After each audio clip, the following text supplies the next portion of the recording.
Welcome everyone.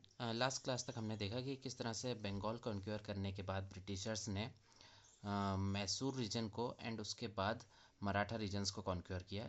इस particular video में हम देखेंगे कि किस तरह से वो सिंध पंजाब रीजन को कॉन्क्योर करते हैं एंड हम देखेंगे ब्रिटिशर्स की क्या ऐसी पॉलिसीज़ थी जो जिनके थ्रू उन्होंने अपने इस्टेब्लिशमेंट को बहुत स्ट्रॉन्ग किया थ्रू आउट द इंडिया। तो वो हम देखते हैं। स्टार्ट करते हैं with the conquest of Sindh. So 1807 में क्या होता है, the alliance of Tilsit and Alexander one of Russia was joined by Napoleon Bonaparte. So Napoleon Bonaparte जो कि फ्रेंच के एक जनरल एंड बहुत ही पावरफुल एम्परर थे उस टाइम के। So now the British wanted to create a barrier between Russia and British India. So Britishers were scared that क्योंकि Bonaparte ने रशिया के साथ अलायंस बना लिया है तो वो ऐसा ना करे कि वो सिंध रीजन को कॉन्क्योर कर ले।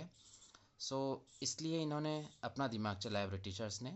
To achieve this, Lord Minto sent 3 delegations under the leadership of various prominent persons to forge alliance.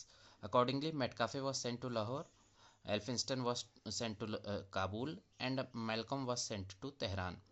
The Sindh was visited by Nicholas Smith, okay, who made the amirs to conclude a defensive agreement. So क्या agreement होता है? The Treaty of Eternal Friendship in 1807 was signed. After professing eternal friendship, both sides agreed to exclude the French. So they will be excluding the French from Sindh and to exchange agents of each other's court at each other's court. Now Sindh was turned into a British protectorate in 1838. The tripartite treaty in 1838, which was firstly they persuaded Ranjit Khan to sign a tripartite treaty in June 1838, agreeing to British mediation in his dispute with the Amirs. Second, they made Emperor Shah Shuja give up his sovereign rights on Sindh, provided the areas of tribute were paid. Provided the areas of the tribute were paid. Okay. Now in 1839, Sindh accepted the subsidiary alliance. So subsidiary alliance क्या है वो हम अभी next page में cover करेंगे. Now in 1843, under Governor General Allen Barrow, Sindh was merged with in the British Empire through the Battle of Miani, and Charles Napier was appointed as the first governor and chief commissioner. Okay, so this was about the conquest of Sindh. Now we will see the conquest of Punjab. Okay, in the year 1784, Kapoor Singh Faizullapuria organized the Sikh under Dal Khalsa.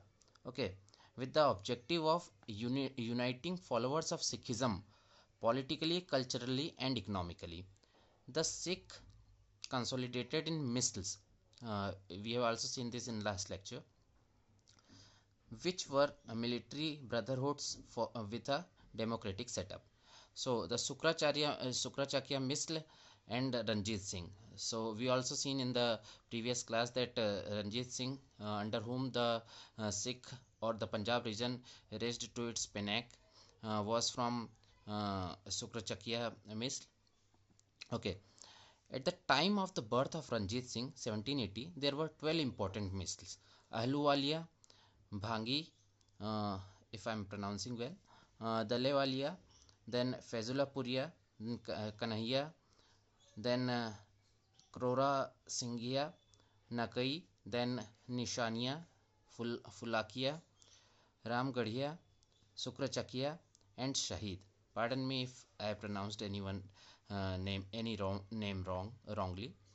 Now, towards the close of the 18th century, all the important misls except Sukracakya were in a state of disintegration.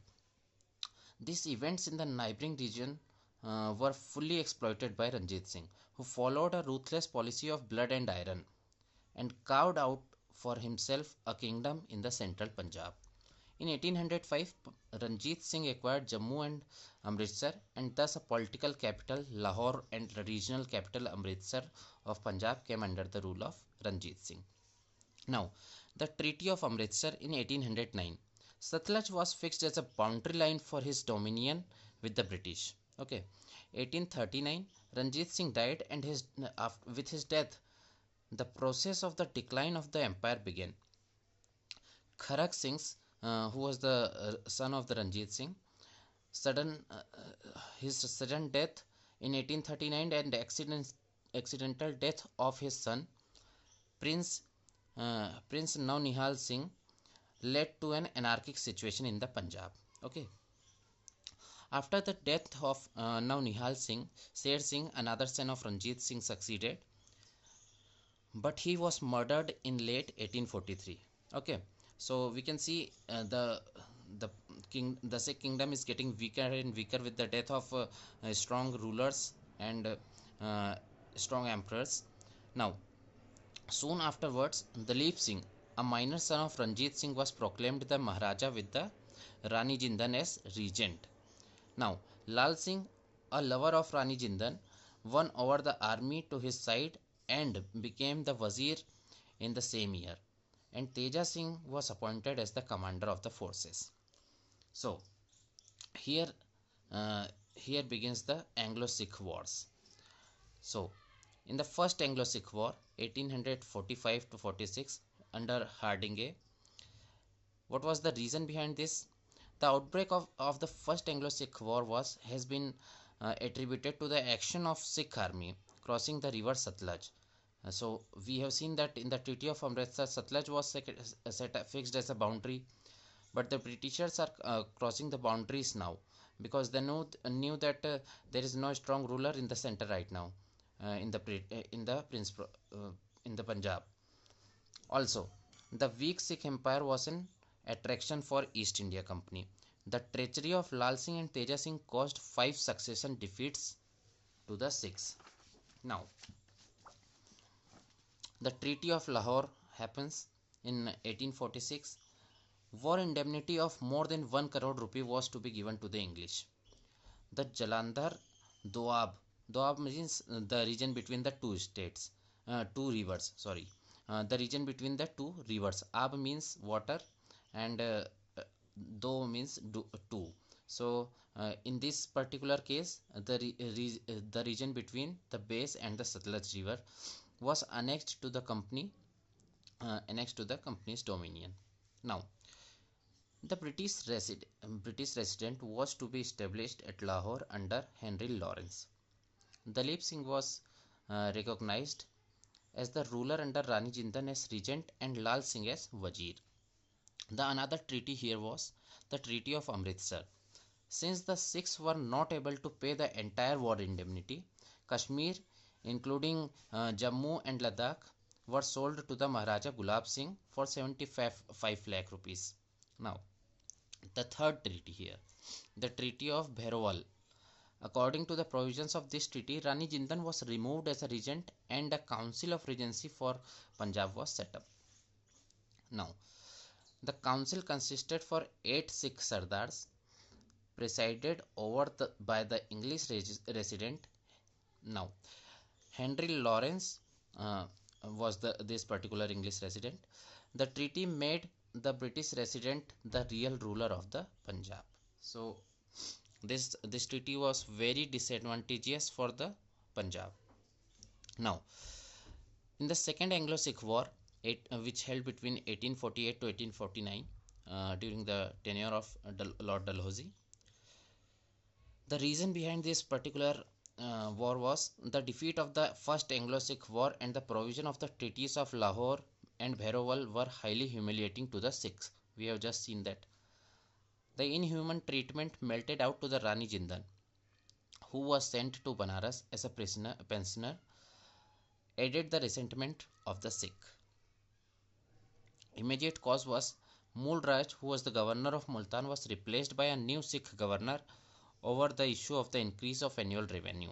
So Mool Raj revolted for this reason. Sardar Chatur, we can say, Singh Atriwalia near Lahore was also revolted. Okay. What was the result of this particular war? Setting up a 3-member board to govern Punjab, comprising of the Lawrence brothers, Henry and John, and Charles Mansell. Okay. In 1853, the board was nullified and the Punjab was placed under a chief commissioner province. John Lawrence was the first chief commissioner of the this uh, this nullified and Punjab under chief commissioner. Okay, now we will see some policies, administrative policy we can say, through which British reached their we can say they achieved the paramountcy through these administrative policy, although they were never in the favor of uh, Indian princely states or Indian provinces. Let's see them one by one. Okay, now the first was the policy of the ring fence. Warren Hastings. So we have to remember the type of name of the policy and who had introduced this. Warren Hastings followed a policy of ring fence, which aimed of creating buffer zone to defend the company's frontier. Okay, we have seen this already at the place when we saw that they used Awadh as a buffer state when they conquered the Bengal. Okay, now broadly speaking, it was the policy of defense and their neighbors' frontier, defense of their neighbors' frontier for safeguarding their own territory. For example, the defense of Awadh constituted the defense of Bengal during that time. We have seen that. Now, thus the state brought under the ring fence system was assured of military assistance against external aggression, but at their own expense. Okay, they will place an army there, but they had to pay for this purpose. Okay, now in other words, this allies were required to maintain a subsidiary forces which were to be organized, equipped and commanded by the officer of the company, who in turn were to be paid by the rulers of these states. Okay, so second we will be seeing now the policy of subsidiary alliance. Subsidiary alliance system was introduced by Lord Wellesley. Subsidiary alliance was in fact an extension of the ring fence system. Okay, they created a ring fence and then they will be empowering that British establishment at their particular ring fencing, so that it can bear the external attacks and these empires become weak in themselves. Let's see how. The foundation was led by the Dupleix, okay, who was a Portuguese commander. We have seen that. Now, what was the features of the subsidiary alliance? This is very important. The allying Indian states ruler was compelled to accept the permanent stationing of a British force within his territory and to pay a subsidy for its maintenance. The Indian ruler had to agree the posting of a British resident in his court. The Indian ruler could not enjoy any European in his service without the prior consultation with the company, nor could he go to war or negotiate with any other Indian ruler without consulting the Governor General. In return for all this, the British would defend the ruler from his enemy, adopt a policy of non-interference in the internal matter of the allied state. Okay, now objectives of the subsidiary alliance were: first, one of the objectives of the subsidiary alliance system was to keep the French from reviving and expanding their influence in India. Second, besides, the subsidiary alliance would expand the company's hold over the Indian states and gradually bring more and more territory into the company's fold. Okay. Third, by the means of this system, the company could station its forces at strategic locations and keep the French at bay. Okay, so these were the objectives of the subsidiary alliance. Now, the order of the subsidiary alliance that been imposed on the regional kingdoms or states is also maybe asked in a sequence. So, the sequence for acceptance of the subsidiary alliance was Hyderabad, Mysore, Tanjore, Awadh, and similarly at last there were for the Holkars. Okay, give me a minute.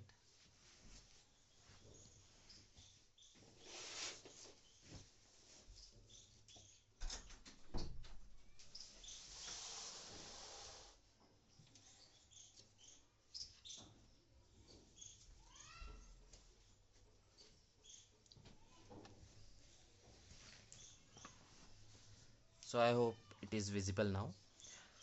Now the third one is the doctrine of lapse. In simple terms, the doctrine stated that the adopted son could be the heir to his foster father's private property, but not that of the state. Okay, it was the paramount power.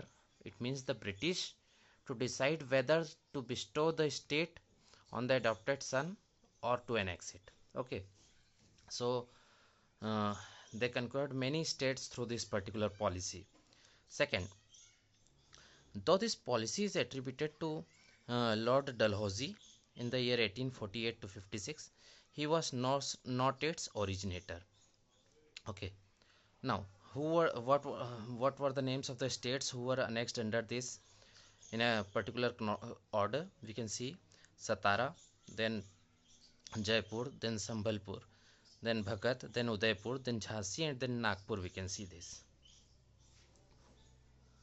Okay, Lord Dalhousie annexed Awadh in 1856 after deposing Nawab Wajid Ali Shah on grounds of misgovernment.